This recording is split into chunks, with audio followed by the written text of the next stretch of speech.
भारतीय news broadcast में आपका स्वागत है। चलिए नजर डालते हैं आज की मुख्य खबरों पर।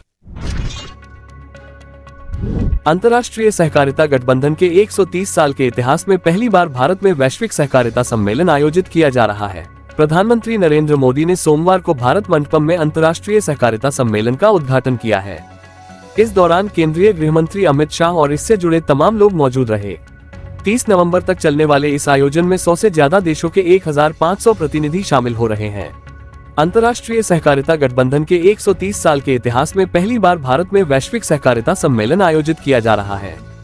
इस मौके पर पीएम मोदी ने सहकारी आंदोलन के प्रति भारत की प्रतिबद्धता के प्रतीक के रूप में एक स्मारक डाक टिकट भी जारी किया। भारतीय अर्थव्यवस्था चालू वित्त वर्ष 2025 की पहली छमाही अप्रैल सितंबर 2024 की तुलना में तीसरी तिमाही अक्टूबर दिसंबर 2024 में तेज गति से बढ़ने की उम्मीद है।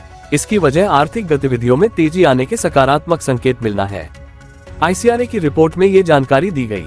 रिपोर्ट में कहा गया है कि नवंबर के प्राथमिक डेटा से सकारात्मक संकेत मिल रहे हैं।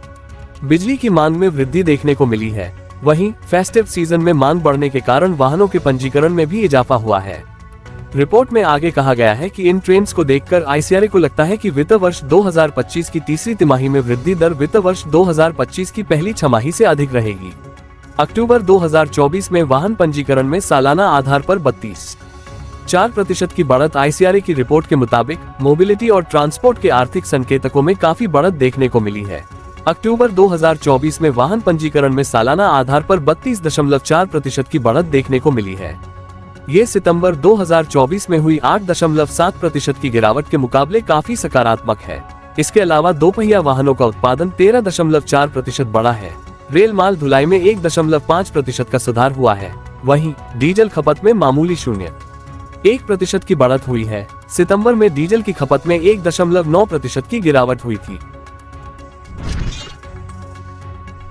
रोजगार के मोर्चे पर औपचारिक कार्यबल का विस्तार हो रहा है। मैन्युफैक्चरिंग क्षेत्र में नौकरियों में मजबूत वृद्धि हुई है और संगठित क्षेत्रों में युवाओं की संख्या में इजाफा हुआ है। भारत में आने वाले समय में खाद्य महंगाई दर में कमी आ सकती है और साथ ही आर्थिक विकास दर में तेजी देखने को मिल सकती है। इसकी वजह अच्छे मानसून और न्यूनतम समर्थन मूल्य में वृद्धि के कारण कृषि क्षेत्र को फायदा होना है। ये जानकारी सोमवार को जारी वित्त मंत्रालय की मासिक आर्थिक समीक्षा में दी गई। भारत की रिटेल महंगाई दर अक्टूबर में 6.21% रही है, जो कि 14 महीनों का सबसे उच्चतम स्तर था। इसकी वजह प्रमुख उत्पादक राज्यों में भारी बारिश से आपूर्ति में व्यवधान के कारण टमाटर, प्याज और आलू की कीमतों पर दबाव बढ़ना था। महाराष्ट्र के मुख्यमंत्री एकनाथ शिंदे ने मंगलवार को राज्यपाल सीपी राधाकृष्णन से मिलकर अपने पद से इस्तीफा दे दिया। इस दौरान डिप्टी सीएम देवेंद्र फडणवीस और अजित पवार भी मौजूद थे। विधानसभा का कार्यकाल कल यानी 26 नवंबर तक ही है। नए मुख्यमंत्री की शपथ की तारीख तय नहीं है। तब तक शिंदे कार्यवाहक सीएम रहेंगे। शिंदे 28 जून 2022 से 26 नवंबर 2024 तक सीएम रहे। शिंदे के इस्तीफे के बाद भाजपा विधायकों की मुंबई में बैठक बुलाई गई है। इसमें फडणवीस को नेता चुना जाएगा। इसके बाद सह्याद्री गेस्ट हाउस में शिंदे, फडणवीस और अजित प्रेस कॉन्फ्रेंस कर सकते हैं। इससे पहले भाजपा हाईकमान की ओर से नए मुख्यमंत्री के लिए देवेंद्र फडणवीस का नाम लगभग फाइनल हो चुका है। आज ही उनके नाम की आधिकारिक घोषणा हो सकती है। फडणवीस के सीएम बनने पर नई सरकार में पहले की ही तरह 2 डिप्टी सीएम होंगे। एनसीपी की ओर से अजित पवार और शिवसेना की ओर से शिंदे किसी नए विधायक का नाम आगे कर सकते हैं। सूत्रों के मुताबिक नई सरकार का एजेंडा तय करने के लिए तीनों दलों की एक कमेटी बनाई जा सकती है, जिसके मुखिया एकनाथ शिंदे हो सकते हैं। COP29 में भारत की प्रतिनिधि चांदनी रैना ने जिस अमाउंट को चिल्लर कहकर लेने से मना कर दिया, उतने पैसों से भारत सरकार के 6 महीने का पूरा खर्च चल सकता है। आखिर ये रकम क्यों ऑफर हुई और भारत ने लेने से मना क्यों किया? कॉन्फ्रेंस ऑफ द पार्टीज यानी कॉप वैश्विक स्तर पर आयोजित की जाने वाली बैठक है। 1992 में बढ़ते जलवायु परिवर्तन को रोकने के लिए संयुक्त राष्ट्र framework convention on climate change यानी UNFCCC ने 1992 में कॉप की स्थापना की थी। इसका मकसद जलवायु परिवर्तन से निपटना और इसे खत्म करने के लिए अंतर्राष्ट्रीय स्तर पर सभी देशों को एक साथ लाना था। कॉप में 197 सदस्यीय देश शामिल हैं। हर साल कॉप की बैठक में एक डील की जाती है। इसका मकसद जलवायु परिवर्तन से निपटने के लिए फाइनेंशियल रिसोर्सेज जुटाना होता है। इस डील के तहत विकसित देशों द्वारा विकासशील देशों को आर्थिक मदद दी जाती है। COP29 में भी डील हुई, जिसकी राशि $300 बिलियन तय की गई। इस डील के तहत विकासशील देशों को 2035 तक सालाना $300 बिलियन की राशि दी जाएगी। इस डील में मिलने वाले $300 बिलियन को 4 तरह के कामों में खर्च किया जाएगा। $300 बिलियन के पहले इन्वेस्टमेंट से सौर, पवन, जल और अन्य रिन्यूएबल एनर्जी के रिसोर्सेज को बढ़ाया जाएगा। विकासशील देशों को जलवायु संकट से निपटने और प्राकृतिक आपदाओं से बचने के लिए खर्च किया जाएगा। जलवायु परिवर्तन को नियंत्रित करने के लिए ग्रीन टेक्नोलॉजी में इन्वेस्टमेंट को बढ़ावा दिया जाएगा। इसमें carbon capture, hydrogen energy, smart grid जैसी टेक्नोलॉजीज शामिल हैं। जलवायु परिवर्तन से सबसे ज्यादा प्रभावित इलाकों में वित्तीय सहायता पहुंचाई जाएगी। भारत ने $300 बिलियन के जलवायु समझौते की डील को इसलिए ठुकरा दिया क्योंकि इसे लेकर असहमति थी। भारत का तर्क था कि यह डील 1 साल में जलवायु परिवर्तन को रोकने के लिए काफी कम है। किसी मौसम में स्वस्थ रहने का सबसे आसान तरीका यह है कि उस मौसम के फल और सब्जियां खाएं।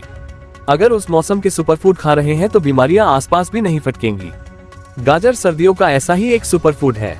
गाजर विटामिन ए, सी और क से भरपूर होता है। इसमें आयरन, कैल्शियम, जिंक, पोटेशियम और कॉपर जैसे जरूरी मिनरल्स होते हैं। इसके अलावा ये फाइबर और कार्बोहाइड्रेट का भी अच्छा सोर्स है। इसे रोज खाने से आंखों की रोशनी तेज होती है, कैंसर का जोखिम कम होता और वेट मैनेजमेंट में भी मदद मिलती है। बांग्लादेश में इस्कॉन के धर्मगुरु चिन्मय कृष्ण दास की गिरफ्तारी पर भारत ने नाराजगी जाहिर की है।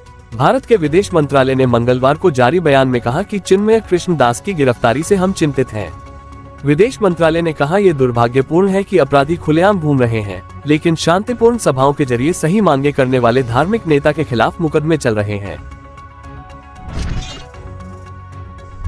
सलमान खान की फिल्म प्रेम रतन धन पायो में नजर आ चुकी एक्ट्रेस आशिका भाटिया के पिता राकेश का निधन हो चुका है। 25 नवंबर को हुई पिता की मौत के बाद एक्ट्रेस ने उनकी तस्वीर पोस्ट कर इसकी जानकारी दी। पिता के लिए की गई पोस्ट में आशिका ने भावुक अंदाज में उनसे माफी मांगी है। आशिका ने अपने इंस्टाग्राम के स्टोरी सेक्शन में पिता की तस्वीर शेयर कर लिखा, मुझे माफ कर दीजिए, आपकी आत्मा को शांति मिले। फिलहाल राजेश भाटिया की मौत का सही कारण सामने नहीं आ सका है। कर्मचारी राज्य बीमा निगम यानी ESIC ने 50 से अधिक पदों पर भर्ती निकाली है। उम्मीदवार कर्मचारी राज्य बीमा निगम की ऑफिशियल वेबसाइट esic.gov.in के माध्यम से आवेदन कर सकते हैं। सुप्रीम कोर्ट ने मंगलवार को इलेक्शन में physical paper ballot voting system को दोबारा शुरू करने की मांग करने वाली याचिका खारिज की। जस्टिस विक्रम नाथ और जस्टिस PB वराले की बेंच ने ये फैसला सुनाया। याचिकाकर्ता के पॉल ने कहा, चंद्रबाबू नायडू और वाइस जगन मोहन रेड्डी जैसे नेताओं ने भी इलेक्ट्रॉनिक वोटिंग मशीन EVM से छेड़छाड़ पर सवाल उठाए हैं। इस पर बेंच ने कहा, चंद्रबाबू नायडू या जगन मोहन रेड्डी जब चुनाव हारते हैं तो वे कहते हैं कि EVM से छेड़छाड़ होती है और जब वे जीतते हैं तो वे कुछ नहीं कहते हैं। बेंच ने कहा कि हम इसे कैसे देख सकते हैं, हम इसे खारिज कर रहे हैं, ये वो जगह नहीं है जहां आप इस सब पर बहस करें। बेंच ने के पॉल से कहा कि आप इस राजनीतिक क्षेत्र में क्यों आ रहे हैं, आपका कार्य क्षेत्र बहुत अलग है। पॉल ऐसे संगठन के अध्यक्ष हैं जिसने 3 लाख से अधिक अनाथों और 40 लाख विधवाओं का रेस्क्यू किया है। देश की लीडिंग ऑटोमोबाइल मैन्युफैक्चरर कंपनियों में से एक Hyundai motor India limited HMIL को 5 करोड़ रुपए से ज्यादा का टैक्स नोटिस मिला है। कंपनी को फाइनेंशियल ईयर 2020-21 के input tax credit ITC claims में गड़बड़ियों के लिए महाराष्ट्र स्टेट टैक्स अथॉरिटी ने ये शो कॉज नोटिस यानी कारण बताओ नोटिस भेजा है। नोटिस के अनुसार टैक्स अथॉरिटी ने आरोप लगाया है कि कंपनी ने टैक्स पेमेंट नहीं किया है। इस वजह से कंपनी को 2.74 करोड़ रुपए का टोटल डिमांड नोटिस भेजा गया है। इसके अलावा कंपनी को 2.27 करोड़ रुपए का इंटरेस्ट पेमेंट भी करना होगा। हुंडई मोटर इंडिया ने SEBI listing obligations and disclosure requirements regulation 2015 की धारा 30 के तहत NSE और BSE को दी गई सूचना में स्पष्ट किया है कि कंपनी निर्धारित समय सीमा के भीतर नोटिस का जवाब देगी। 26 नवंबर 2008 के मुंबई आतंकवादी हमलों की आज 16वीं बरसी है।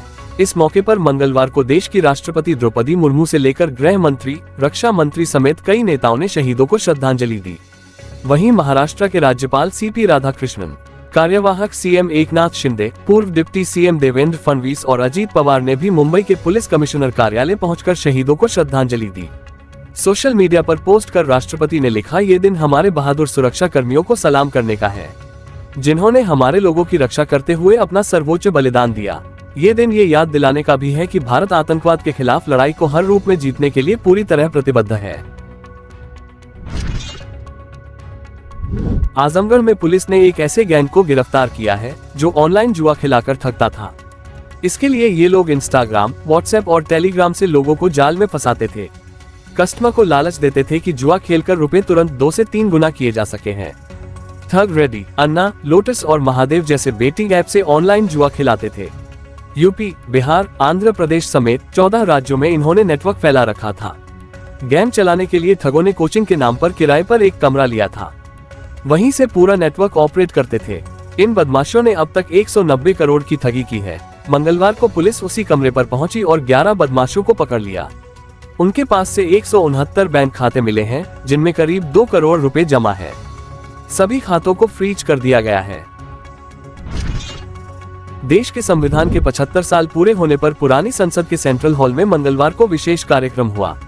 इसमें राष्ट्रपति द्रौपदी मुर्मू, उपराष्ट्रपति जगदीप धनखड़, लोकसभा स्पीकर ओम बिरला भी मौजूद रहे।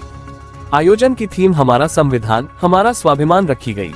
संविधान अपनाने की 75वीं वर्षगांठ पर सिक्का और डाक टिकट भी जारी किया गया। संस्कृत और मैथिली में संविधान की प्रतियां भी जारी की गयी। 2 किताबों, भारतीय संविधान का निर्माण, एक झलक और भारतीय संविधान का निर्माण और इसकी गौरवशाली यात्रा का विमोचन किया गया। आयोजन में पहली बार पीएम नरेंद्र मोदी और लोकसभा में विपक्ष के नेता राहुल गांधी एक साथ एक ही मंच पर बैठे नजर आए। इनके अलावा कांग्रेस अध्यक्ष मल्लिकार्जुन खड़गे, भाजपा अध्यक्ष जेपी नड्डा, संसदीय कार्य मंत्री किरेन रिजिजू, राज्यसभा के डिप्टी स्पीकर हरिवंश भी थे। संविधान सभा ने 26 नवंबर 1949 को भारत का संविधान पारित किया था। सामाजिक न्याय एवं अधिकारिता मंत्रालय ने 19 नवंबर 2015 को एक अधिसूचना में 26 नवंबर को हर साल संविधान दिवस के तौर पर मनाने की बात कही थी।